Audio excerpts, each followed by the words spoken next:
Uh-huh. Well, all right now.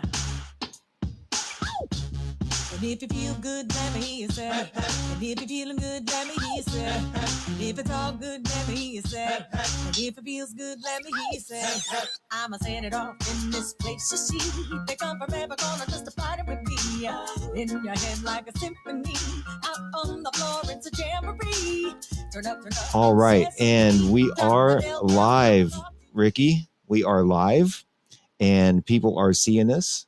If you want to do something to tag yourself, start a watch party or something. Let me see. That's actually one thing that I've not learned how to do is to tag somebody on my live stream once I start. That's something that I could do. And if I'm not mistaken, you are a real, you are very technically savvy. you, you know quite a bit about electronics. So, I guess. Especially Ableton, and I don't know how to start a watch party. That's one. Nah. oh, have you found? Did you? Right. Are you seeing my video on my page? I see it, yeah, but I don't see how to start a watch party. Uh, No. it's.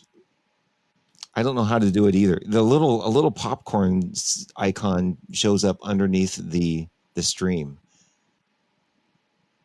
and um, it's supposed to. Oh It well. doesn't on mine. It doesn't on mine. It might after a few minutes or Okay. so. There is a bit of a delay.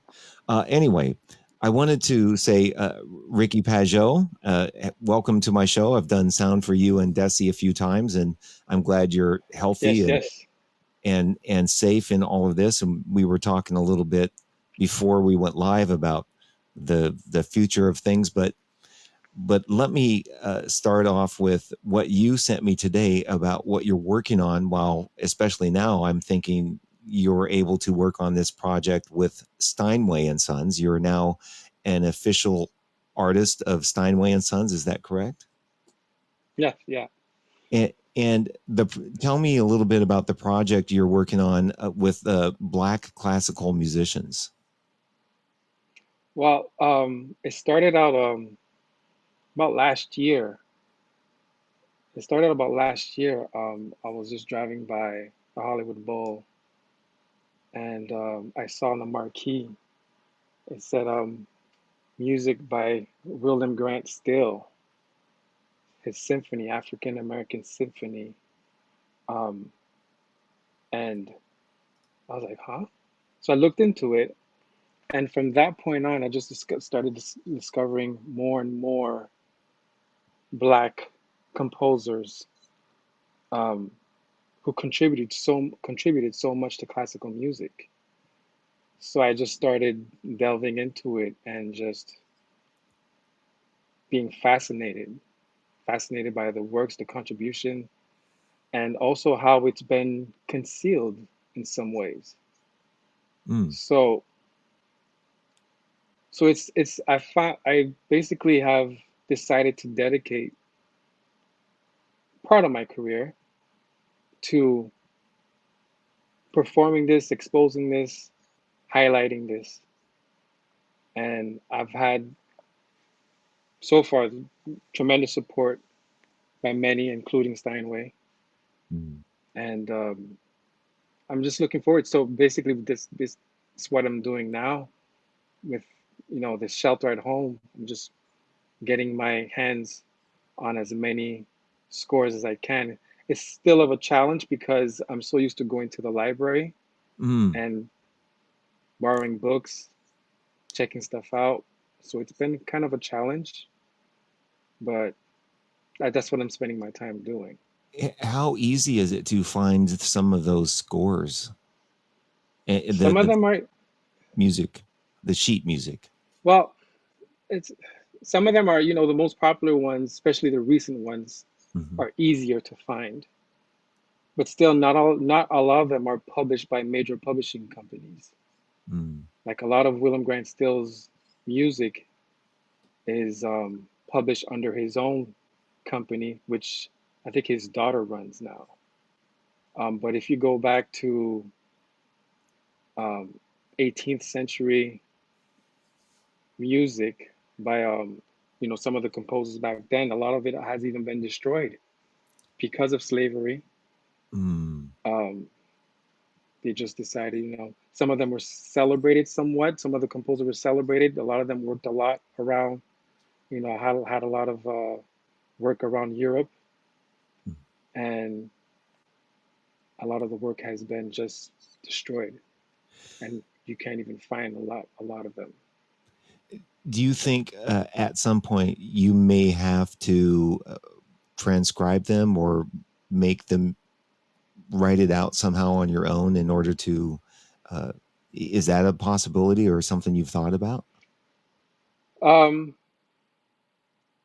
well, it would help if some of them were recorded. Not a lot of them are even recorded.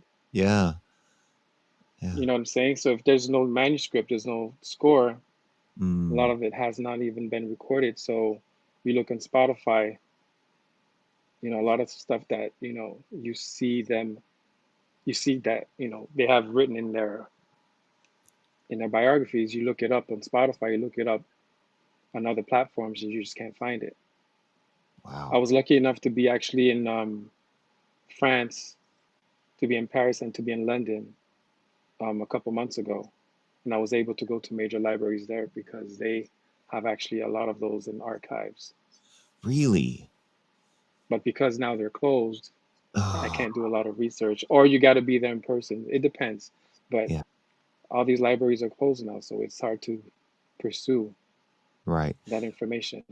Well, a lot of people I know, if someone's tuning in because they've been tuning in for my shows, they don't may not know you, but you've worked with Madonna, you've worked with Cher, Hmm. I believe you've done Cirque du Soleil, Hmm. and a lot of things, but you started out as a classically trained pianist, correct?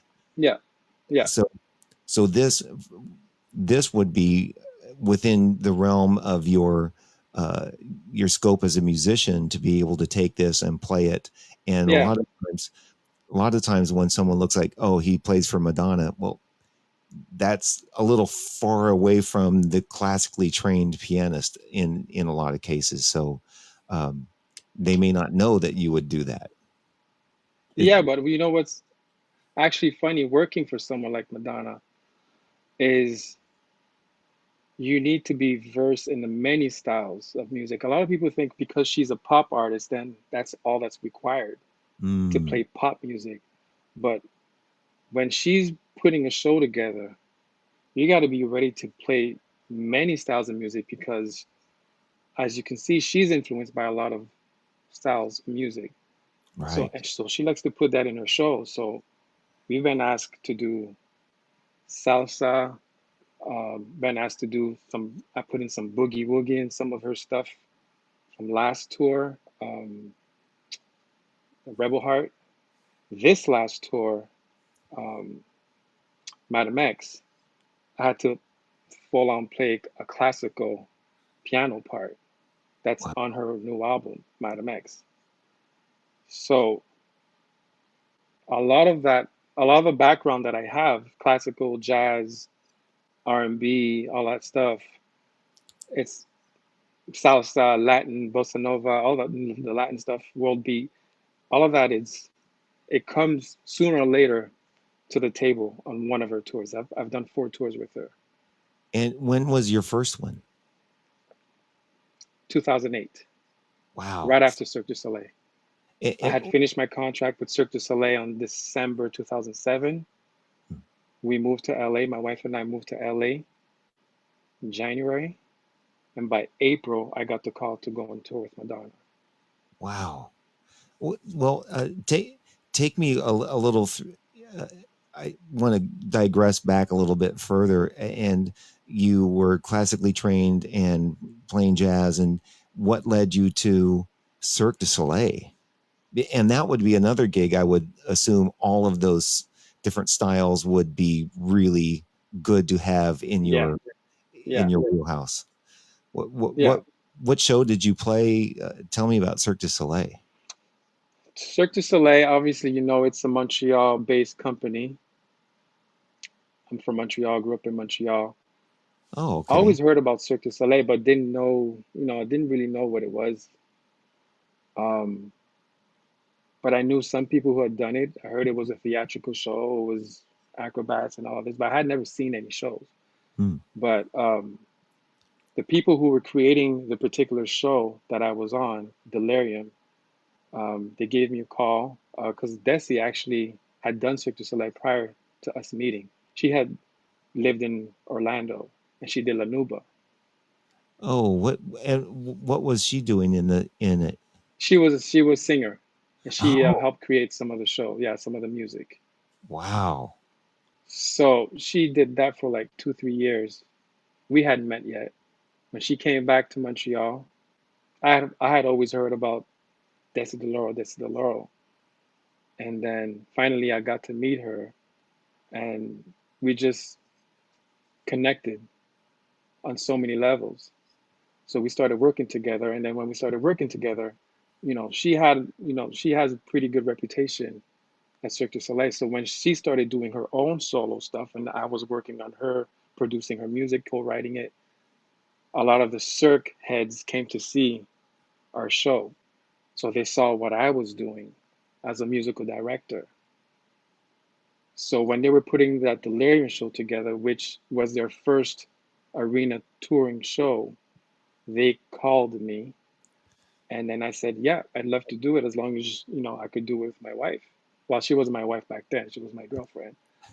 So they said yes. So we both went on tour together. We started rehearsing summer of 2005, fall of 2005, and tour started January 2006, and it was 2 years straight. Wow. 2006, it was the sixth highest grossing tour in, I believe, either North America or US or something like that, but sixth highest grossing tour. Wow. And Not far behind Confessions, Madonna. well, Confessions. Yeah. well, and I'm just trying to wrap my head around what a tour would be like. When I was a kid, I started off playing drums on a circus with a regular old circus, Ringling Brothers type of circus, with Right. elephants and all that stuff. And that was an odd thing. What you were doing in Cirque du Soleil was way, way different than the kind of stuff we were doing. Uh, was the band was I didn't see that show, but was the band was a significant part of everything. Is that right? Didn't you have to perform Yes. and everything? This was the first show. Yes, this was the first show where the musicians, the band, the singers, everyone was actually on stage featured with the acrobats and dancers. We weren't in a pit somewhere, which That's made it so more attracting to me because I didn't, I was just coming out of school, so I didn't want to go play in a pit somewhere. I wanted to be out on stage. That's where I love to be. yeah. So crazy thing is about this show is that it was an arena show, but picture an arena, full arena, but the stage went from one end to the other, splitting the arena in two. So therefore, we had a crowd not only in the front, but we also had a crowd in the back. So we had to perform to both sides of the arena. Mm-hmm. So that required a lot of stage presence and projecting, not only projecting to one side of the arena, but also not to forget the people in the back. So we kept, turning and just projecting. So So I'm thinking, just on my limited knowledge of shows, that as a musician, number one, you need to be really proficient musician to do these shows. But are they not now having? Aren't they choreographing you and coaching you on how to interact? Did you have to work with a director and choreographers and all that kind of stuff, and what they wanted you to do with the acts a little bit? some did, like, for musicians more like, trumpet players and singers, they were more uh, directly, side by side with the other performers. as a keyboard player, I couldn't do much. The only time I actually got away from my rig, which was a mobile rig, by the way, is when I played accordion. I had Oh, learned accordion just for that show. really? And was it wireless? Yes. Well, it was an acoustic accordion, but the miking was wireless. Yeah. Okay. And did they have something specific for you to do then and with that? Yeah, yeah. So it was a specific melody that was in the music. So the music was based out of all of the Cirque du Soleil shows that was basically remixed for Okay. this show. So they called it like the rock and roll circus show. So it was a lot of, trancey, dance, sometimes even like urban, hip hop, world beat. So it's, again, I love the background of Montreal. That's the beauty of, being raised in Montreal, is that you have access to all this type of music, because it's so multicultural. Your friends growing up are from so many different nationalities, and as a musician, you learn all that, you're exposed to all that stuff. So as a musician, you could be playing a jazz gig one weekend, and a pop gig the next weekend, and a samba gig, a Brazilian gig the next weekend, a merengue gig the next weekend, because the community was so tight knit, and you kind of have to be able to play all these types of music because that's Montreal for you. So that was very well represented in the Cirque du Soleil, in this particular Cirque du Soleil music, in the remixes. So there was an accordion part. It was very tango-ish. So I said, hey, if you guys pay me a couple of lessons, I'll learn how to play. So I Cool. took a couple of lessons to learn how to play it, and I've been playing it since. Love it. And when I've done sound for you, I always like when you play the accordion. It's really fun because especially we don't hear it very often in pop music. Yeah, But yeah, two questions based on what you just said. The cultural center of Quebec. Did I say it the way you should say it? yeah, Quebec, yeah. not Quebec. It's Quebec. Quebec, exactly. um, it it sounds a little more. Now, I'm just speaking as an American guy. It sounds a little bit more like Quebec is more European feeling culturally and more open and cross uh, integrated more culturally than it is here in the United States. Like Los Angeles, it's a multicultural city, but we don't feel it here. Yeah, And in Quebec, it's more you really feel the other people's culture. yeah, you do. I mean, So a lot of us are first generation. So, so speaking the native tongue is not far behind because your parents speak it.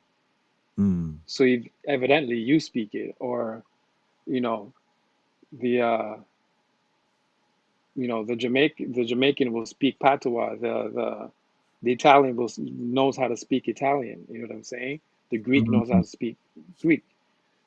So um, that was, again, because the roots of our individual cultures are so deep rooted in Montreal. You're exposed to that. You're not only exposed to the language, you're exposed to the food, you're exposed to the music. mm. So it's a beautiful thing. It's a beautiful place to grow up. More so than here, like in Los Angeles, where there's multicultures, but no one really speaks any other language than yeah, we got to speak English. Yeah, You know? yeah, So, and then on Cirque du Soleil, then jumping back to that, you were the musical director of that show, yes. and when you pulled all the music together, did they uh, um, help you or say we want this music from there or this from there, or were you able to sort of create musically the show, or did they have another idea of how it should all go together? How did that work? Well, the remixes was created by a producer. Oh, okay. So he handed me the music, and then I wrote all the charts. So Oh, everything was based out of the remixes that the producer did, I gotcha. and then I created live versions of it, um, Okay. with the band that I had. Okay. So, um, so that's what was the fascinating part about putting that show together, was knowing was basically taking what he had done in the studio, with all these sounds, amazing sounds, and I was like, okay, we have a live band. It was, I think it was, what was it, 11-piece band or something, and five or Wow. six different singers. I mean, we had percussionists, trumpet, violin, obviously bass guitar, myself on keys. Mm-hmm. So it was making sure that I was able to, I was utilizing all the pieces that I had to create, and not all those pieces were in the original music. So I was creating arrangements that could incorporate, you Uh, know, that different yeah, instruments. Yeah. that makes sense. And I know you're really a whiz at keyboards and using tracks and a lot of those kinds of things. Did you incorporate any kind of tracks in that show, or was it all just live?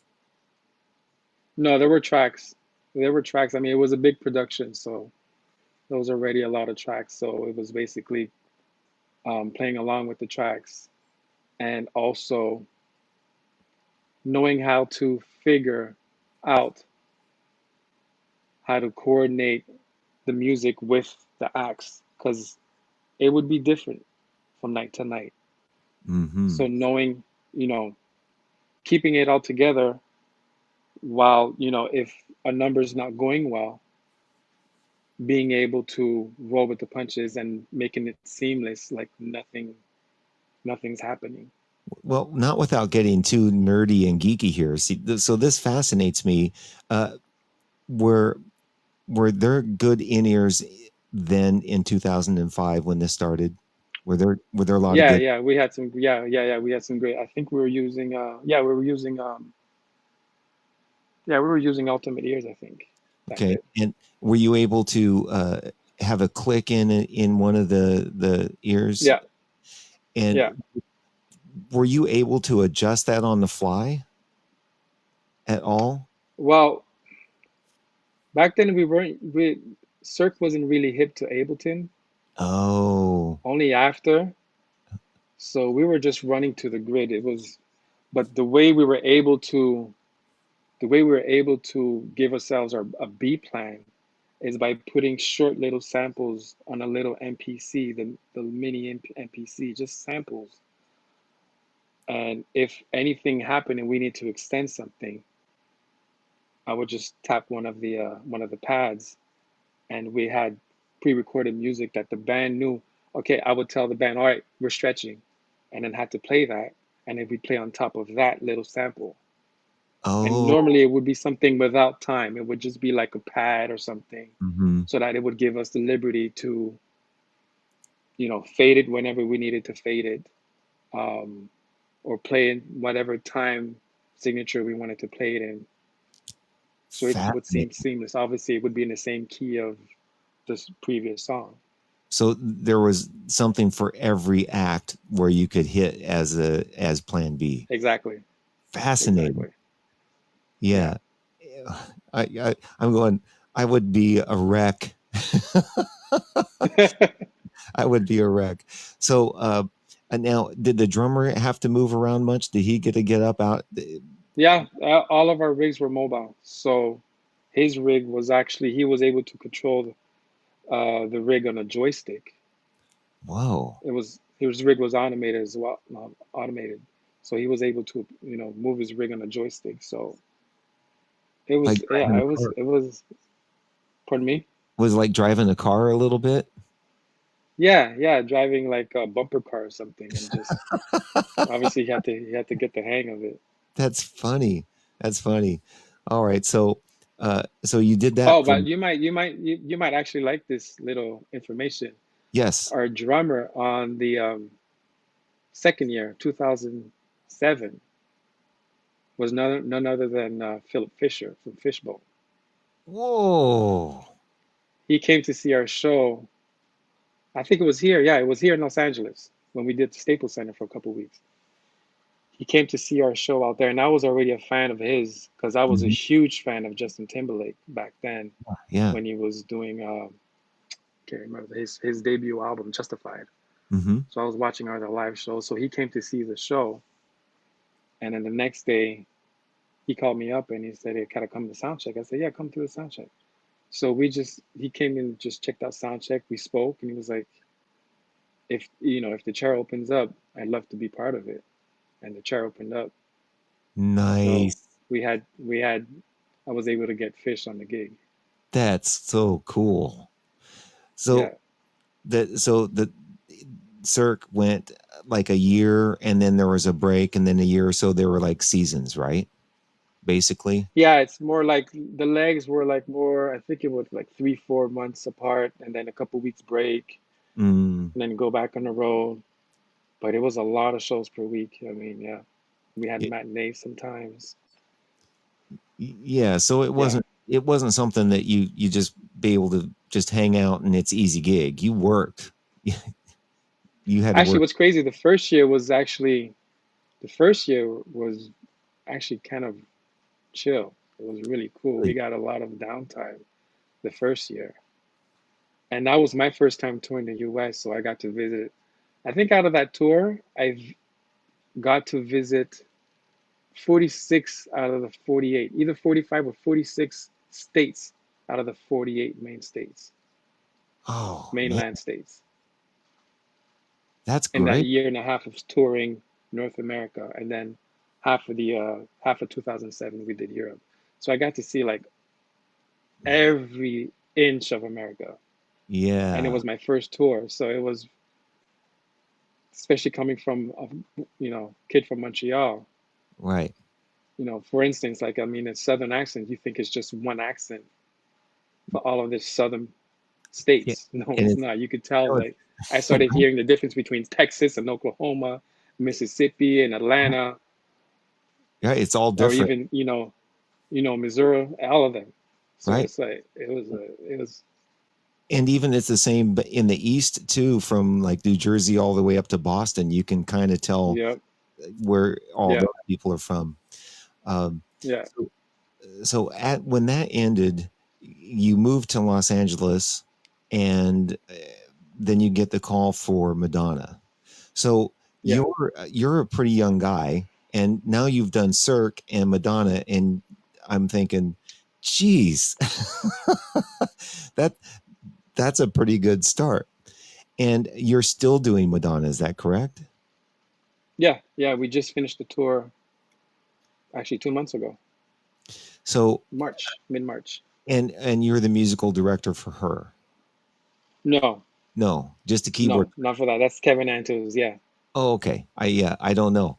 So that's yeah, and that's a fairly intense gig, but I want to talk a little bit about Cher. You worked a little bit for Cher. So hmm Madonna tour all the time. So in between all of that, you're doing other things, yeah, right? yeah.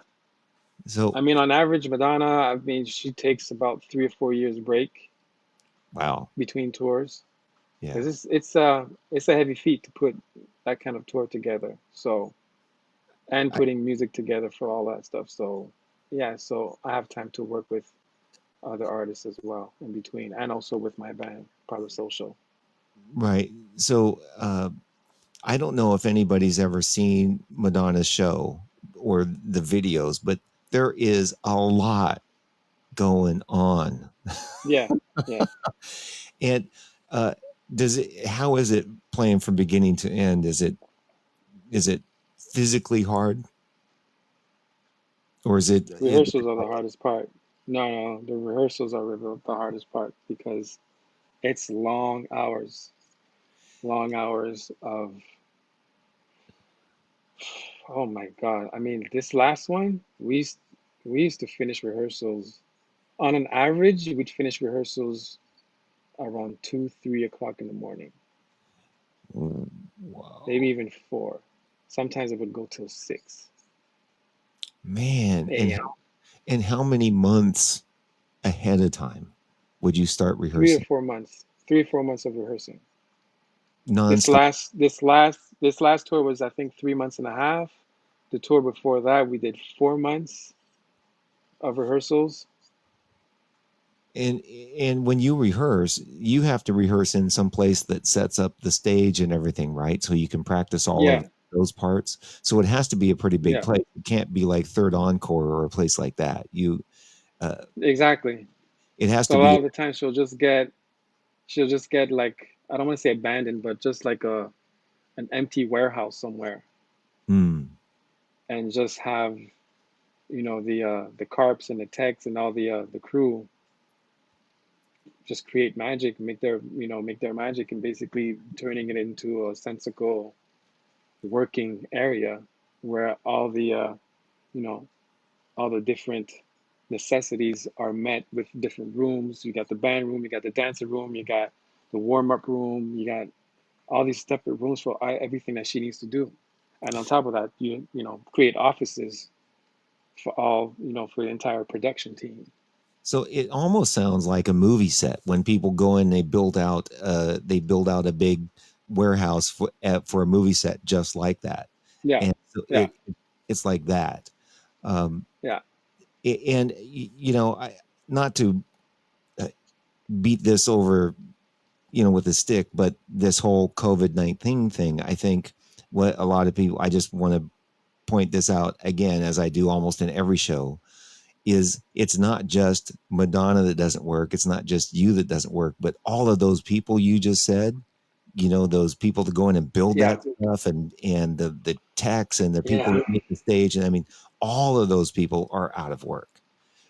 yeah. And what I wanted to ask you, because you've done those big tours, a lot of those people that do those shows, like those techs and those stage hands, and the lighting guys and the sound guys, a lot of those guys make their living off of tours. Hmm. They don't go and go, okay, the tour's done, I got this other gig I'm going to go do in town. They pick up another. Yeah. So And even if it's a tour, even if it's work in town, 90% of the time it's going to be live entertainment. right. Bands will come into an arena or stadium. Yeah. So yeah, this is it's going to be very challenging coming out of this. Just basically have some kind of using this time to create, not to create, but just to learn a new skill, Mm. because our industry is going to take a long time to come back.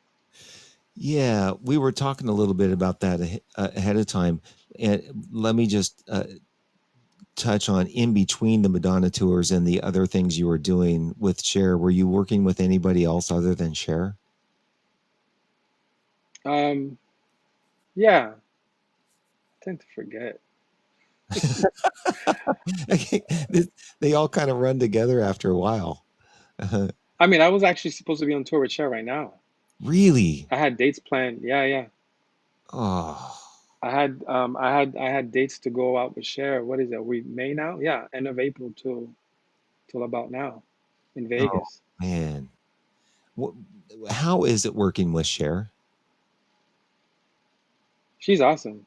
She's Um, I've she's heard. awesome. To be honest, I don't get to see her or interact with her as much as I do with M, Mhm. because Donna will come to sound check. She's very highly involved in every single aspect of the production. Mm, If something went wrong the night before, she wants to run that at sound check. mm, Um, Cher, I'm second chair on that, so they call me whenever. His name is Daryl Smith. Whenever he can't do it, they hmm. call me to do that. So most of the time, I come in and the tour is already set. Sometimes I will rehearse also, but she's been running basically more or less the same set for her Vegas gig. Hmm. So I just come in knowing the music, and I just come in and rehearse and just gel with the band, and then boom. So It's kind of like um a house gig. so she doesn't really need to be there when I'm there, Yeah, because rehearsals are mainly for me to be able to, you know, yeah. um mesh with the band. Right. She has a residency, right, in Vegas. Yeah, yeah, Yeah. she has a residency in Vegas. Yeah, And and this last year she was actually on tour, a very successful tour, I might add, an arena tour. Funny thing is, in Philly, Cher's band and our band we were in the exact same hotel. whoa, It was crazy. Yeah. that's funny. Uh, so uh, let's talk a little bit about your Parlor Social thing and what you do with Desi, because the two of you are amazing. I mean, I love what the two of you do just by yourselves. And I think when I've done sound for you, I've even said, you don't need the rest of the band, although it's fun when they're there. Hmm. But what the two of you do is amazing. And the Thank other you. that you do with that, which from a sound guy's perspective, I do a lot of bands that do tracks, and they're really, really poorly done, really poorly done.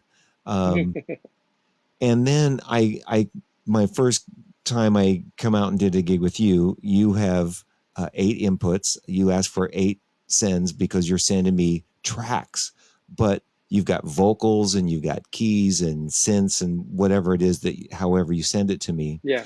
and they're all great tracks.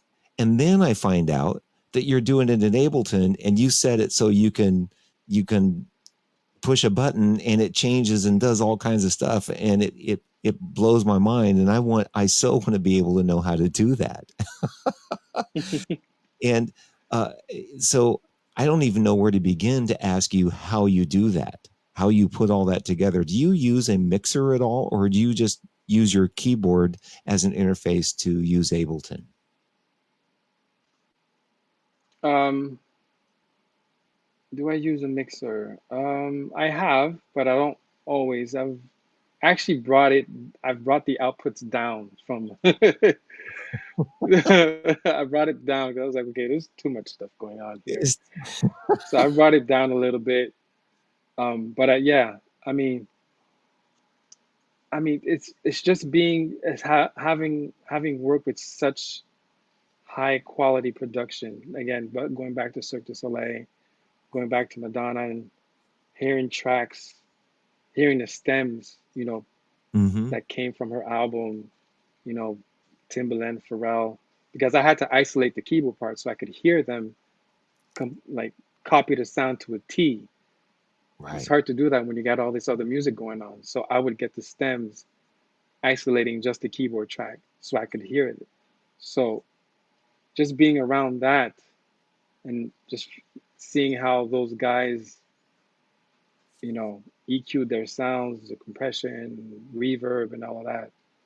Mm. So I always said that going on tour with Madonna was like school year Mm. because I learned so much from not only the music department but also from costume design, wardrobe, lighting, um, video, just like trying to get a little bit, get as much as information that I can from every department, so I could hopefully one day, back then, hopefully one day too, never know. You never know when you're going to be required, and it happened because of Parlo Social. We got a residency, not a residency, but we got, well, it was a media residency at the Cosmopolitan back in Really? 2014, Mm. 2014, Mhm. and they asked us to put out an entire production, to create an entire production, um, for their room, the Rose Rabbit Live. So that's where all that information came in handy because we kind of, we worked with, an artistic director, a friend of mine who was on the Madonna, show as well. So we already had that in common. We already had that way of working that we understood each other and Mm. understood how it was done. It, We did it with a very small team. and it was very successful. How, So how going long? back to the tracks, go ahead. Yeah, and how long were you at the Cosmopolitan? We did shows for almost half a year, on and off, almost half a year, and it was an incredible experience.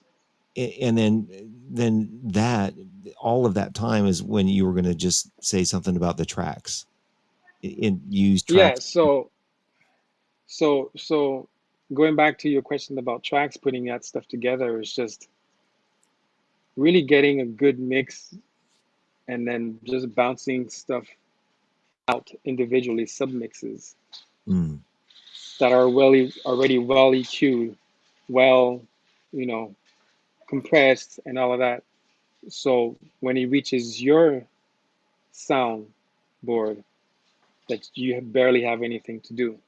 I don't have And to. there's always tweaking and stuff. I always like to ask the feedback from the sound engineer. So that was that was is it's always a work in progress. And you have some pretty big ears because I would notice you would ask me, "Did you put a little compression on that? Did you?" Okay, well, take all right, take it off. Or you would say, "Will you put a little bit more compression on it?" I mean, you had really good ears to be able to hear all of that stuff. Yeah, yeah, yeah. It's just yeah. Ears So, is the most important thing. Just hearing. so tell me a little bit about the versatility of Parlor Social and where, because it is, and how would you describe to me? Because I love it. It's really different. And I played a track off of it, off of your one album. How would you describe it? And is there something that I could play off of that album that would even give people more of a idea of the different styles of music that you bring into that band? Yeah, I think I mean there's a lot of favorites. I mean, Jumpin' Jiving was another single. That song actually made the live broadcasts of ESPN's Oh, Final Four women's Final Four basketball tournament. can I play a So little they were bit? playing that on ESPN. Yeah, I'm go ahead.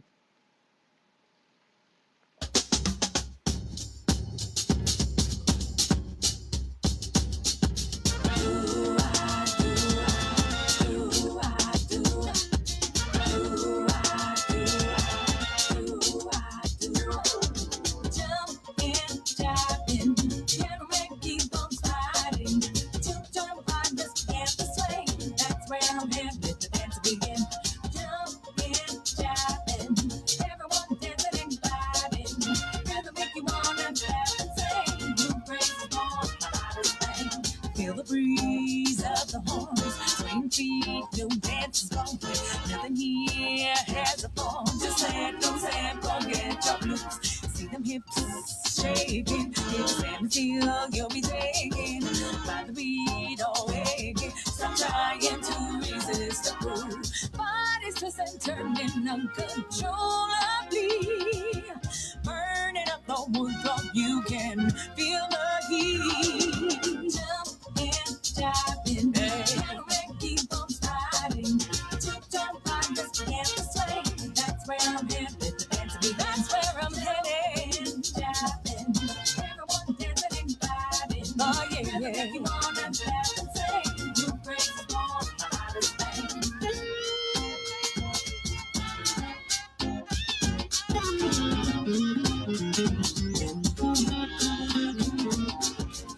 Melodies everywhere. Music flows in the air. Nothing else can compare. Come join this jubilee. You'll see. Ain't no time for chatter. Burning tear don't matter. Bring a cheer for those who gather. Let all your inhibitions go. Laugh to watch and listen to this. all right. I'm gonna ask you a couple of questions. So I'm Hmm. hearing like sing, sing, sing in there. I'm hearing ragtime piano. I'm hearing clarinets. At uh, the Is that right? Is am I hearing all those stuff? Yeah, yeah, yeah, yeah, yeah. I mean, it is heavily influenced by um, 1930s Harlem Renaissance era, 1920s. Um, but what we did is made it, took that influence and made it modern, took it, towards the 21st century. With the rhythmically, so harmonically, if speaking from as best my knowledge I can, harmonically was the 1920s thing, and rhythmically it was more Yeah, contemporary. yeah, yeah. And some songs it'll be vice versa. Some songs you know, it'll be rhythmically very, um, uh, it'll be the opposite, Hmm. So it all depends on the song, just to, make it interesting. uh, so let me ask you, in order to get that ragtime sound, now someone told me way back, because all those old pianos were old beat up upright pianos and they were not really in tune, and that sometimes people would detune the pianos a little bit to make them sound funky like a ragtime Right. piano. Is is does is that true, and did you do anything like that to get that sound? No, I mean, I actually, for most of the recordings back then, I mean, I was doing a lot of stuff in the box. We didn't have much budget. So a Mm. lot of those are just piano samples, Oh. um, piano sounds that I would that I would use to play, upright piano it sounds that it I would just sounds use to. it sounds really authentic. It really sounds like ragtime piano. Yeah, Um, exactly. so I also, now for some reason I lost. I had a page up here that I wanted to ask you about. So because you have more than just one endorsement, I believe, my friend. Yeah. You okay? So Steinway artist Ric'Key Pageot, Nord keyboards, and you also have an IMDb page. And tell me about In Town with Madonna's Madam X tour, Pizza Express Live. What was that? Oh, yeah. So on this last tour, it was different from her other tours. We were doing residencies, Mm, theater residencies. So we were in each city for quite some time, like a few weeks at a mhm. time. So um, what I did was book Parlor Social on multiple, on nights off. I'd book Parlor Social. So we created a tour beside, you know, in parallel to Madonna's tour. So we Oh. played cities like New York, Chicago, San Fran, LA. Um, so that Pizza Express Hmm. live, that was in London. But the unfortunate part about that gig was Desi fell ill early January with an ear infection. Oh. So she was advised by the doctor not to fly.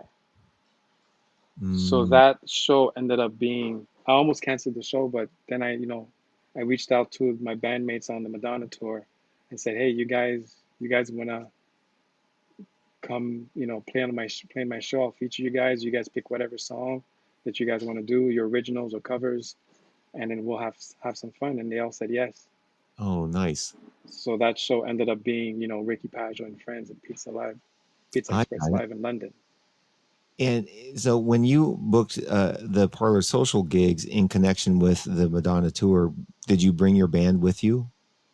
All your band and Desi, or were any other? Yes, yes, in North America, yes, we flew in our musicians, Nice. and we'd hire like local. If it was far from New York, I mean far from LA, we'd hire local horn sections. But if Hmm. not, our sax player would fly in, and by the third show, I started hiring our own tour Madonna's trumpet player, our tour trumpet player. Oh. So we just flew. So basically, we flew in the rhythm section, Mm-hmm. and because that helps out a lot when you're playing with your own Yeah. band. They know your music. Right. They know where you're going. The understanding is already there. The musical understanding is Right. already there. The And chemistry. was Randy just the sax player that you took with you, or? No, no, Randy. Actually, Randy, we haven't played with Randy in a few. I think last time we played with Randy was for our Hollywood Bowl gig Hmm. when we did the Playboy Jazz Fest 2 years ago. How was that?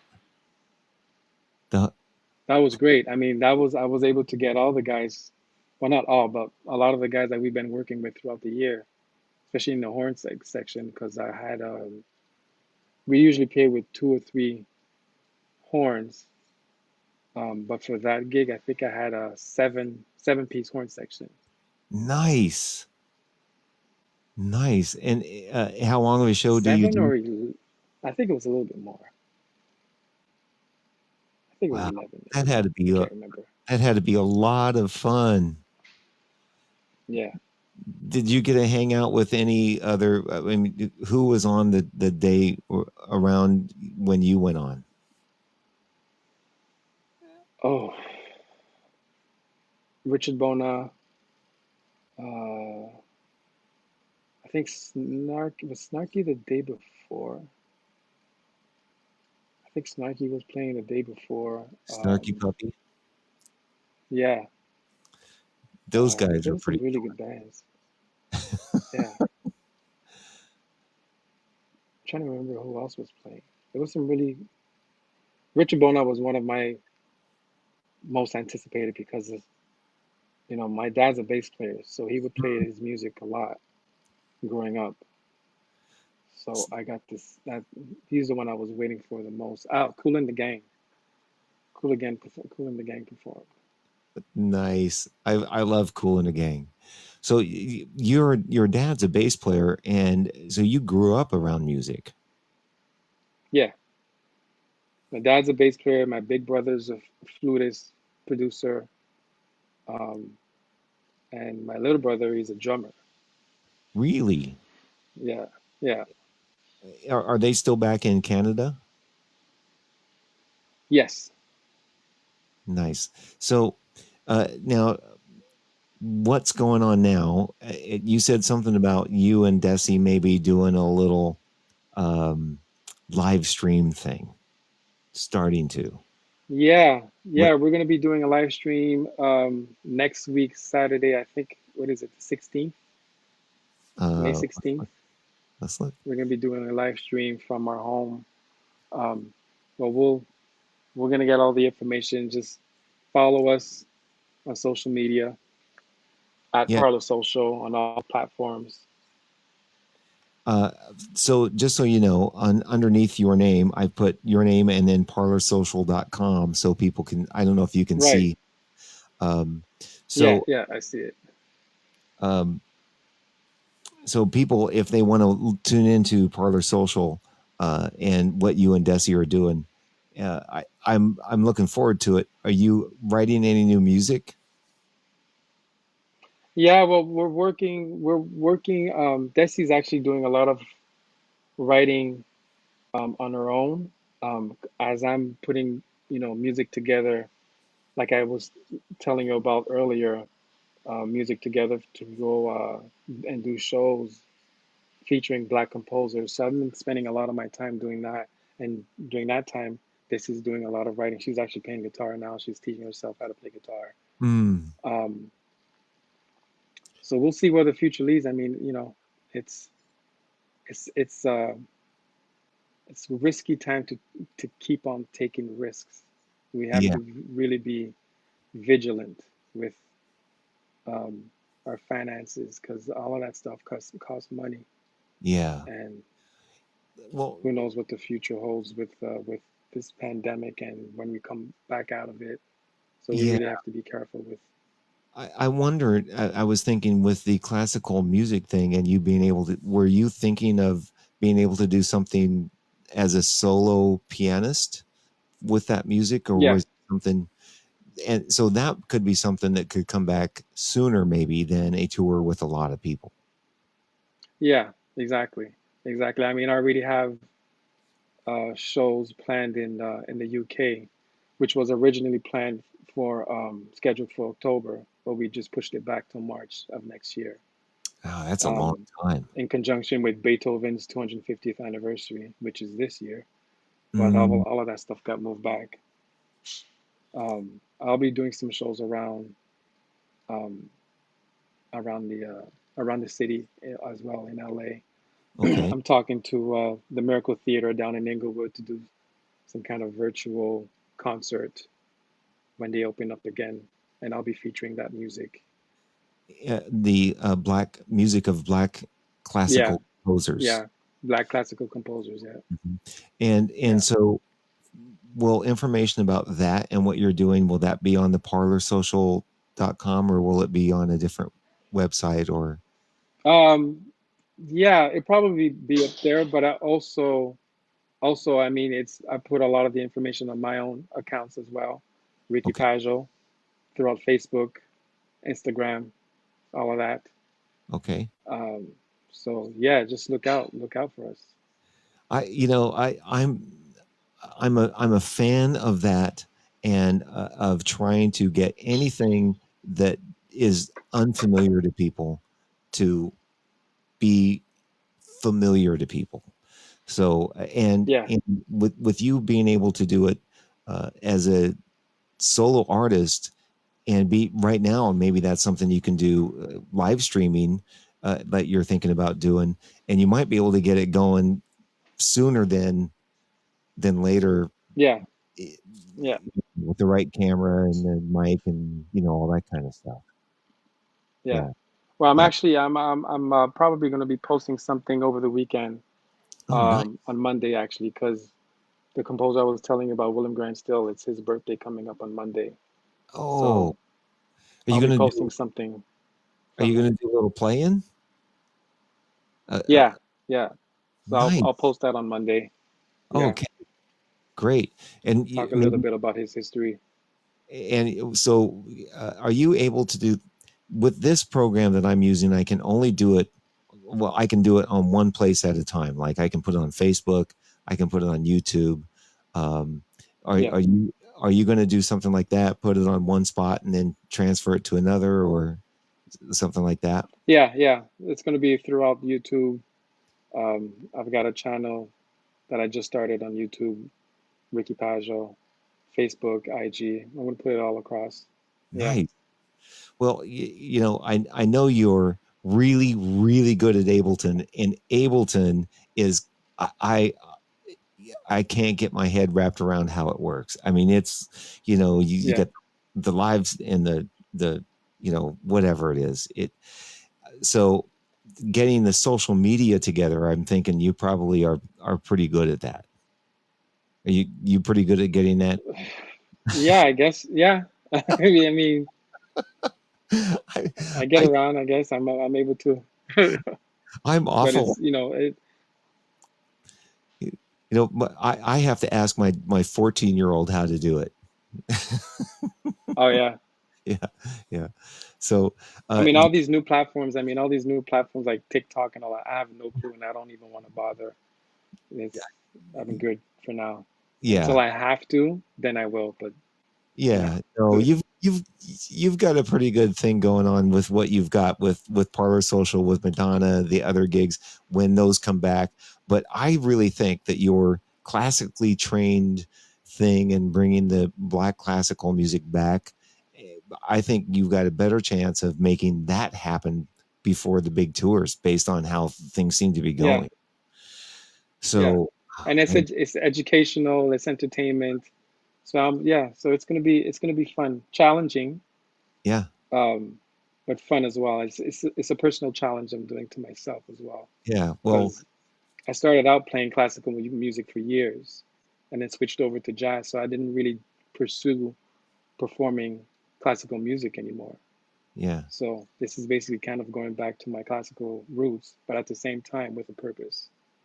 Right, right. And the other thing is with that kind of music, there's a big market for those, like the music the music musical instrument museum in Phoenix, that place, and community theaters around the country that have different community programs where like French horn players come in and string players come in, and they do these little concerts, and I forget what that circuit is called, but where Yeah, they pay good money to have people come in that can educate and play at the same time. And right. so that's something else. When if a big tour can't go out, you know you're good. Yeah, everything is kind of going to be downsizing Yeah, for the next couple of years. Got to think small. Got yeah. to think small for now. So we'll see how things go. Well, we're at an hour. Ricky, I so appreciate you coming and talk to me, and I can ask you questions. I can get really nerdy in a hurry, and ask you all the questions about how this works and how that works and everything. But some people don't like to hear that. They just want to hear stories about music. Right, right. Well, So thanks for asking me, Jeff. It was a great conversation. yeah, I really And enjoyed it. congratulations on your podcast. Well, yeah, I don't know what's going to happen. It's just giving me something to do. And the one thing that I get to know is more things about everybody that I've wanted to know more about. And, just like now, I've learned some more stuff about you, and I get to talk to people. So it's keeping me a little social, and it's filling up my time because I'm certainly not making. Right, right.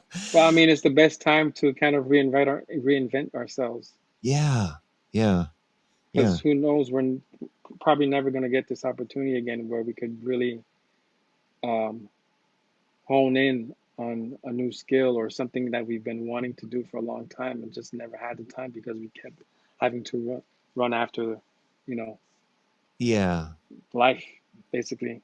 yeah, yeah. Life was really fast paced, and I don't know because we both live in Burbank. Have noticed how quiet the town is. It it's It unbelievably is. quiet. At nights, It I don't is. hear the helicopters like usual. I don't hear traffic. I don't hear sirens. I don't hear planes. I kind of Yep. like it. I I kind of like that quiet. It's peaceful and the It, air is so clean.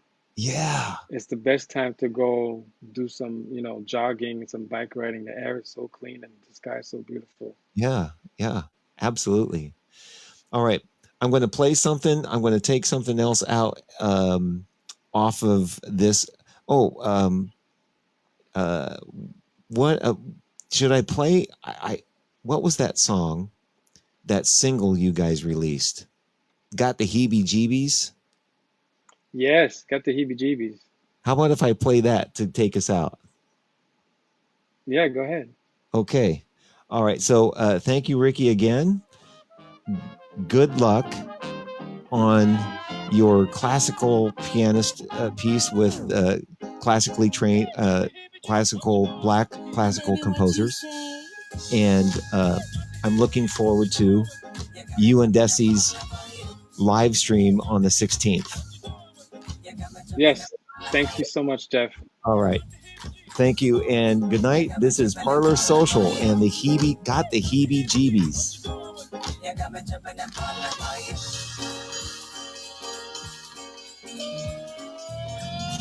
I get so giddy around you, never know what to do. Butterflies inside my stomach, fluttering up when I see you. Stutter when I speak, my whole body gets weak. Got me acting funny, percolating.